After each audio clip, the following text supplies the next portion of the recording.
Now, yeah, welcome back. So, in the previous note, I was able to talk about the meaning of preposition and the kind of preposition that we have in Hebrew as being inseparable. That is, they cannot be separated from the word they govern. So, and I told you the three basic inseparable prepositions, which are lamed, which stand for to, beth. Beth stand for in, while kaf basically stand for as or like.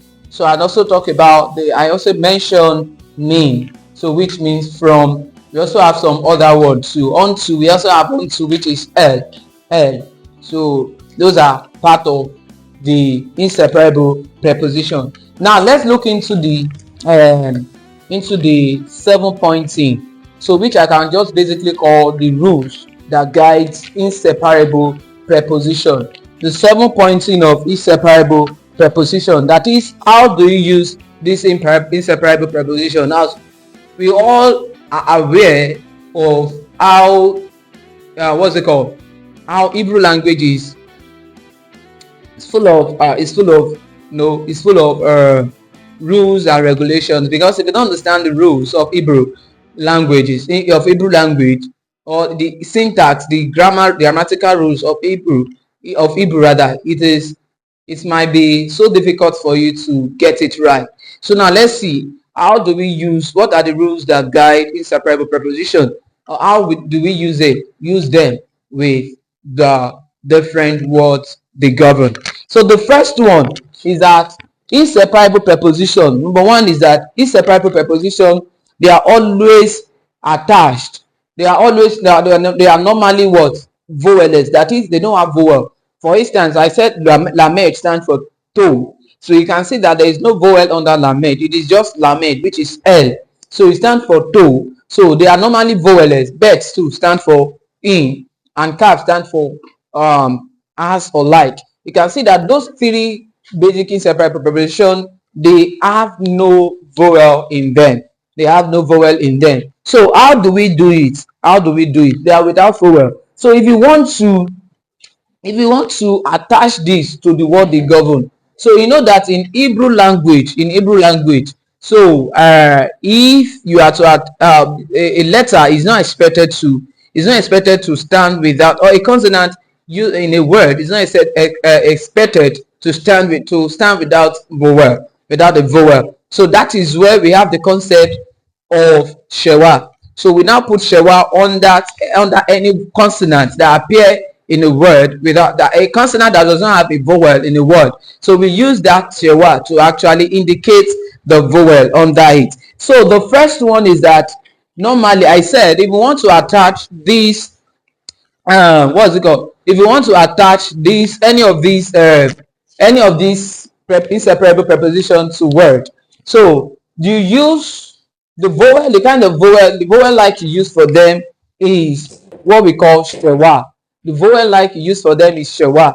That is the half vowel sound. I believe you all know that. That is, we are applying this to any regular word, any word with regular consonants, because there are some consonants and there are some words that take a special consideration. But if you are using this, if you are attaching this to any regular consonant, so what we are going to do is that we are going to attach a shewa under it. We are going to put a shewa under it, and that shewa will now stand as a vowel under the inseparable preposition. Now, for you to understand what I'm trying to say, let's say for king, let's use the word king.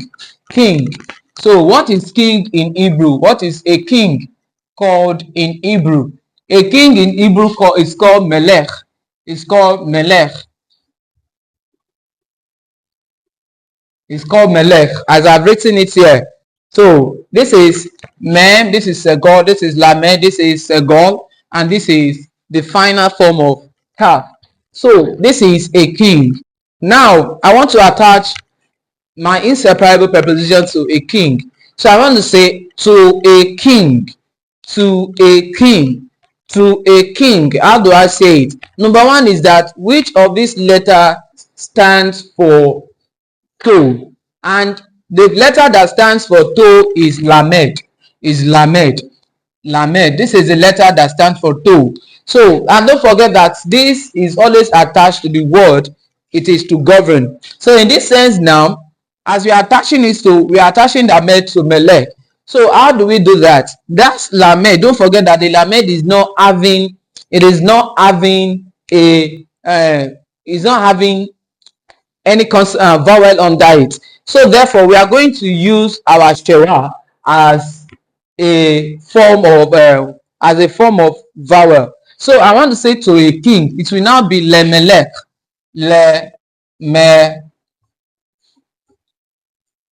lemelech. That is to a king, to a king. So we all know that. Now this is it. This is the, what's it called? This is the inseparable preposition in it. This lamed there and the shera here you're saying is standing for to. So therefore we say le melech. Now I want to say in a king, in a king. So don't forget that our in is birth rather. So birth will now be bemelech. It will now, in a king will now be bemelech,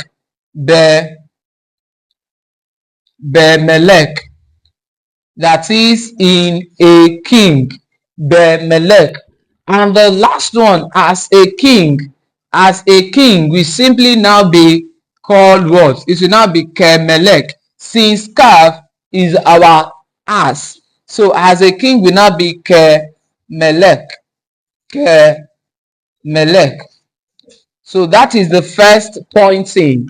That is the first rule of that Hebrew, of our inseparable preposition.